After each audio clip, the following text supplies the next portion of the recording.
I talked about this at the top of the program. Trump is now under a bit of pressure to debate Kamala Harris again because she's accepted an invitation from CNN to have another debate in October.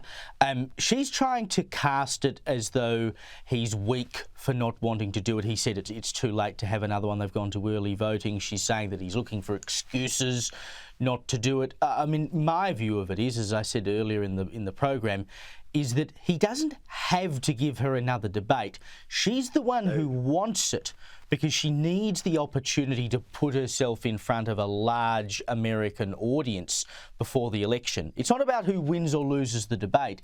It's simply about her having the platform. So why would he give that to her? Now, listen, you could look at this 5 or 6 different ways. He doesn't want to do it because he thinks he's winning. He doesn't want to do it because he thinks he's losing. I think you've hit the nail right on the head. The biggest weakness to Kamala Harris right now, and the polling shows this, is that still people don't know who she is. Keep in mind, in this country, I've said it before, I'll say it again, most people don't know who the vice president is at any given time. It's not that important of an office on an ordinary day to an ordinary American. So there's still a lot of people out there who don't know who she is, and that's preventing them, perhaps, from supporting her as enthusiastically as she might like. If you're Donald Trump, who everybody already knows, either you love him or you hate him, you've made up your mind about it, you're probably not going to move the needle by having another debate. So why give your opponent an audience of roughly 70 million people for free to let her fix her biggest weakness is that nobody knows who she is? So listen, I can make the argument for why he should do it. I can make the argument for why he shouldn't do it. But my guess is if he doesn't do it, it's for exactly the reason you just mentioned. Exactly. Now, new modelling from YouGov has shown that the Republicans have a slight edge to control the Senate, but the Democrats are more likely to control the House. And that would be a reversal of the current situation where the Democrats control the Senate and the Republicans control the House. Just for our viewers who might know the ins and outs of what all of this means, what is the significance of this?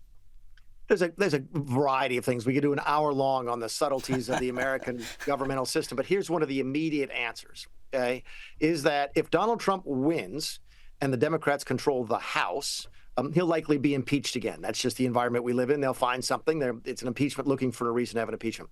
If Donald Trump wins and the Republicans control the Senate, it will be much easier for him to get his cabinet confirmed, to get judges confirmed, to get ambassadors confirmed, et cetera. So that's one of the things that sort of changes. And Donald Trump knows this, which is why I think you've seen him be in some places and engaging in some races that you might not expect. He was in New York last week, for example, where there's a couple of very, very close House races. Donald Trump does not want to win and see the Democrats control the House. And Donald Trump does not want to win and see the Democrats keep the Senate. So he understands the subtleties of that. And what he can and cannot do with his agenda will depend in large part on who controls both the House and the Senate. Mick Mulvaney, thank you for your time. No, it's always a pleasure.